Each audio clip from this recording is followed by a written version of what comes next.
मुर्दाबाद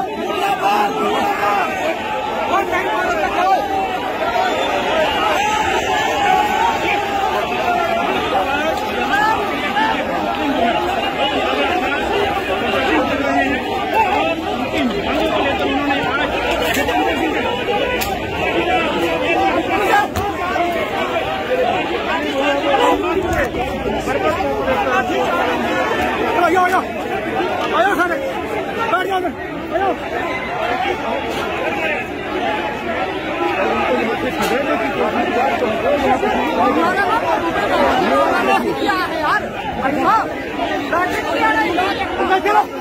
आयो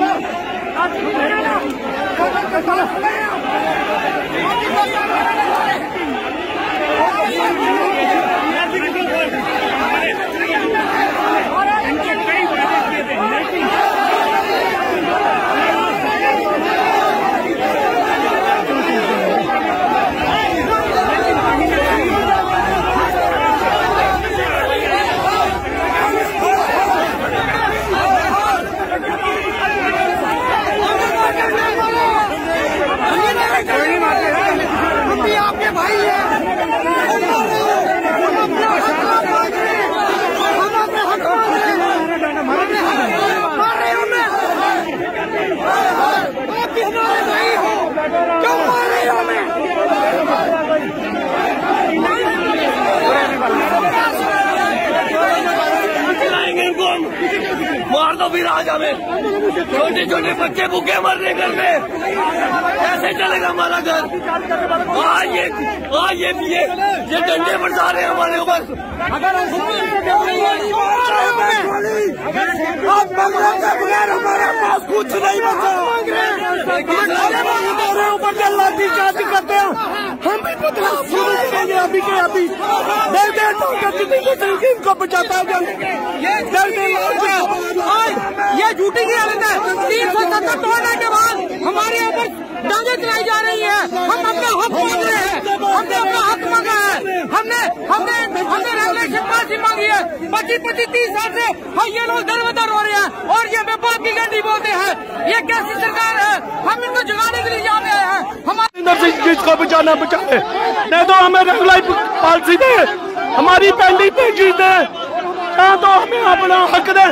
जज कहीं भी बैठे, सत्ता में बैठे, श्रीनगर में बैठे, हमें कोई एतराज नहीं है, मगर हमें अपनी पेंडिंग बेची चाहिए, मिनी वेजेस हेल्थ चाहिए, हमें रेगुलर पॉलिसी भी चाहिए।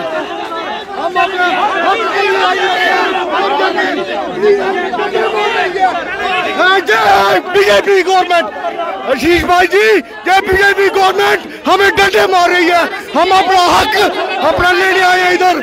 हमें 225 रुपए पर डे मिलता है। आपको पता है 225 डे पे हमारा दिन, हमारा घर, हमारा परिवार नहीं चलता। हमारे बच्चे पढ़ाई नहीं कर सकते, हमारे माँ बाप उनकी सेवा हम नहीं कर सकते। हमें 70 महीने की हमारी पेंडिंग पेंशन पड़ी हुई है, वो आज तक नहीं मिली। और ये गवर्नमेंट बड़े बड़े दावे करती है। हमने बायोमेट्रिक की, हमने 225 किया। अरे भाई, अब हमें 225 रुपए पर डे के हिसाब से आप गुजारा करके दिखाओ। हम आपको बोलेंगे नहीं भाई हमने कुछ किया, आपने हमारा जिंदगी हमारी बुझा दी जाएगी और जम्मू कश्मीर में ऐसा सलाम आएगा कि आने वाले दिनों में आपकी सरकार वो कर चली जाएगी। जय जय भारत, भारत माता की जय, भारत माता की जय।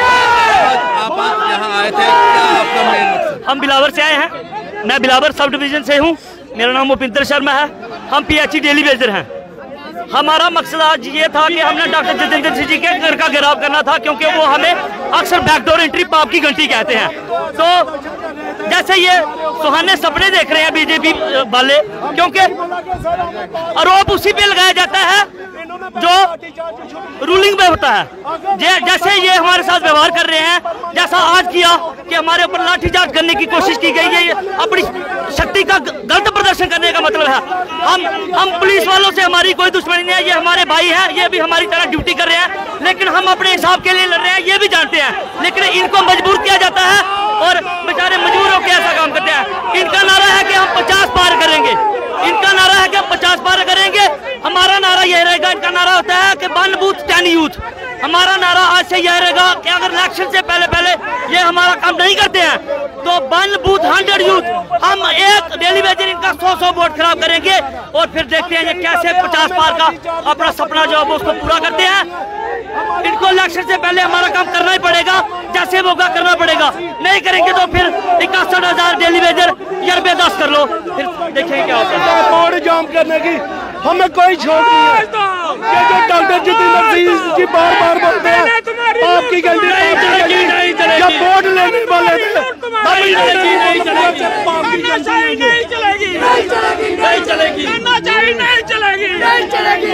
गुंडागर्दी नहीं चलेगी, गुंडागर्दी नहीं चलेगी, गुंडागर्दी नहीं चलेगी। और सुनने में बार बार ये आ रहा था कि उन्होंने एंटी वर्कर स्टांस जो लिया हुआ है वो हमारे वर्करों के खिलाफ है। कि जब भी वो कहीं भी पब्लिक डिबेट में आते हैं, पब्लिक डोमेन में आते हैं, तो वो कहते हैं कि ये हमारी आइडेंटिटी पर प्रश्न चिन्ह लगाते हैं। वो प्रश्न चिन्ह इस प्रकार का है, जब कोई भी मीडिया पर्सन वो उनको पूछते हैं कि जो डेली लेबर वर्कर की रेगुलाइजेशन के लिए आप क्या कर रहे हो, तो बार बार सुनने को आ रहा था वो कहते हैं कि ये पिछली सरकारों की लायबिलिटी है, उन्होंने लगाया। हम गवर्नमेंट सेक्टर में काम कर रहे हैं, गवर्नमेंट डिपार्टमेंट के अंदर काम कर रहे हैं, 3 दशकों से काम कर रहे हैं, 30 साल हो गए हैं, आज तक हमारी रेगुलाइजेशन के लिए इन्होंने कुछ नहीं किया। और जहाँ तक कि इनकी साझा सरकार भी रही, पोल्यूशन गवर्नमेंट भी रही स्टेट के अंदर, तो इन्होंने क्या किया, कुछ ना कुछ रिलीफ देने की कोशिश की। अब ये लाठी चार्ज से ये जो चीजें हैं ना, ये कम नहीं होंगी, रुकने वाली नहीं है, ये बढ़ने वाली है।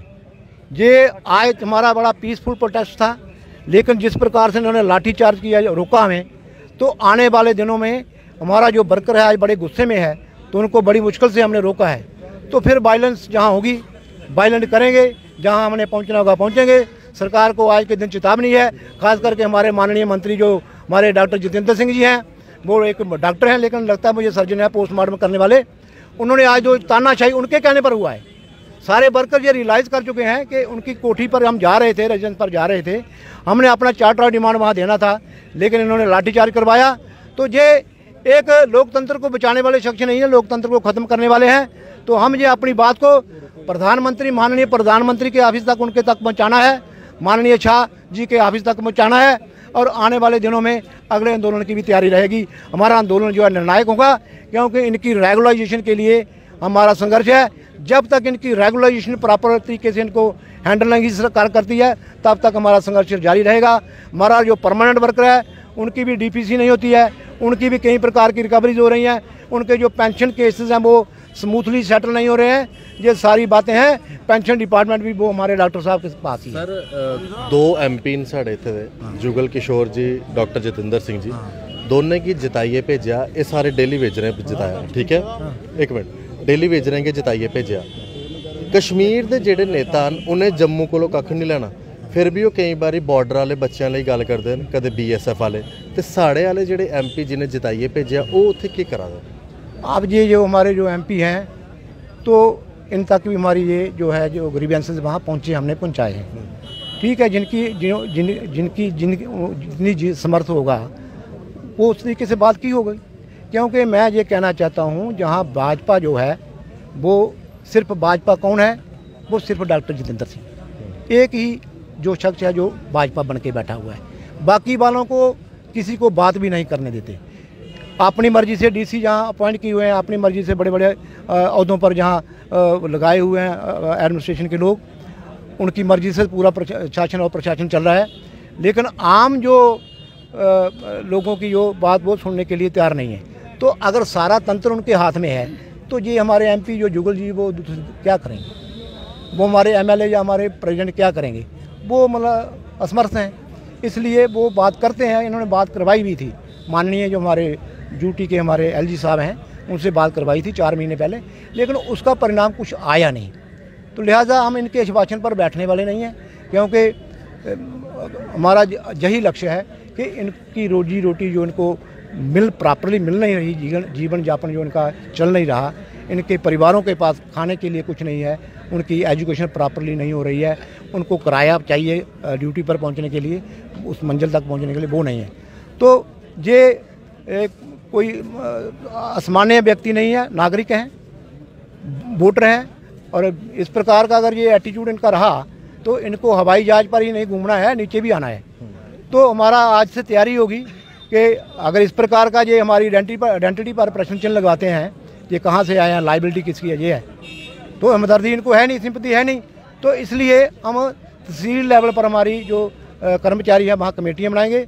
विरोध कमेटी जितेंद्र सिंह हटाओ, डेली रिलेटेड वर्कर बचाओ, कर्मचारी बचाओ, यही हमारी कमेटियाँ वहाँ ये काम करेंगी। बहुत बहुत शुक्रिया बात करने के लिए। ये आज जो डेली वेजर्स हैं उन्होंने आकर एक बड़ा प्रदर्शन किया है, और ये प्रदर्शन का कारण है इनको परमानेंट करना। और मुझे लगता है कि अगर डॉक्टर साहब इस वीडियो को देख रहे हो तो शायद इनके बारे में सोचें। सरदार साहब, क्या आप बात रखना चाहोगे, क्यों डेली वेजरों के साथ इतना अन्याय? और लगातार हम आपको कई देर से कवर कर रहे हैं, हम आपकी बात लगातार करते हैं, लेकिन क्यों आप लोगों की बात नहीं? आशीष जी शुक्रिया, आपने इस मुद्दे डेली वेज के मुद्दे को यहाँ से ज़मीन से उठा के प्राइम मिनिस्टर ऑफिस तक पहुँचाया। और हम लोगों को, आप लोगों मीडिया के साथी से बहुत ज़्यादा उम्मीद है। और जो ये आज का प्रोटेस्ट है, हम लोगों को ये बताना चाहते हैं, कोई सरपंच भी जीता होता ना, अगर वो घर पे नहीं हो, उसके बाल बच्चे या उसका भाई लोगों को अटेंड करता है कि आपकी क्या दुख तकलीफ है। आज डॉक्टर जितेंद्र सिंह के सरकारी आवास पे कोई कर्मचारी नहीं है। आप ये समझते हैं जम्मू कश्मीर की जनता किसके हवाले है? अगर आपको लोगों ने 2 बार जिता के भेजा है, पीएमओ में बैठे आप, तो आपके आवास, सरकारी आवास में कोई ना कोई तो इन कर्मचारियों को मिलने वाला होना चाहिए। आप लोग 2014 में प्राइम मिनिस्टर जो बने हमारे माननीय मोदी जी, वो मंच पे थे, और जुगल किशोर शर्मा जी जम्मू पुंछ से बीजेपी के कैंडिडेट थे। वहाँ पे ये बात रखी जुगल किशोर शर्मा जी ने कि ये लोग जम्मू कश्मीर में धारा 370 हटने के बाद सबसे बड़ा मुद्दा जो है डेली वेजर का है, 60,000 का। डॉक्टर साहब से हम ये पूछना चाहते हैं, डॉक्टर साहब, अगर हम बैकडोर हैं, हम पाप की घंटी हैं, हम दहेज में आए, तो आपने उस टाइम उठ के स्टेज से क्यों नहीं बोला कि ये लोग इलीगल हैं, इनको आते हैं हम निकालेंगे? जब हमारी वोट की ज़रूरत है तो आप बड़े मीठे मीठे और आश्वासन देते हो, और लेकिन जब हमारा काम करने का टाइम आता है आप बहुत बड़े बड़े प्रोजेक्ट गिनते हो कि हमने ये किया, हमने वो किया। लोग ये जान गए, जो डेली वेज जान गया कि जो आदमी अपने सरकारी आवास पे, जो हिंदुस्तान में बहुत बड़ी पोस्ट पे है, वो अपना स्टाफ नहीं बैठाता लोगों की दुख तकलीफ सुनने के लिए, तो वो आपकी दुख तकलीफ क्या सुनेगा? अगर 4 मार्च से पहले डॉक्टर साहब ने एलजी साहब को ये नहीं कहा कि जो आपने 11 नवंबर 2020 को डेली वेजरों के डेपुटेशन के साथ जुगल किशोर शर्मा जी और रविंद्र रैना जी हमारे गवाह बन के गए थे हमारी एजिटेशन को ख़त्म करवाने के लिए, आप चलिए हम एलजी साहब के पास आपको ले चलते हैं। आप आशीष जी बताइए, एलजी साहब बड़ा जम्मू कश्मीर में यही है? अगर यही मसला हल नहीं करना चाहते तो हम कहाँ जाएं? वोट बैंक की राजनीति से उठ के ये इंसानी मुद्दा है। और इससे पहले क्या था, जो सरकारें थी वो कहती थी SR 64 पे बैन है, तो आज की डेट में जब 370 धारा टूट गई तो 35 टूट गया, बैन खत्म हो गया।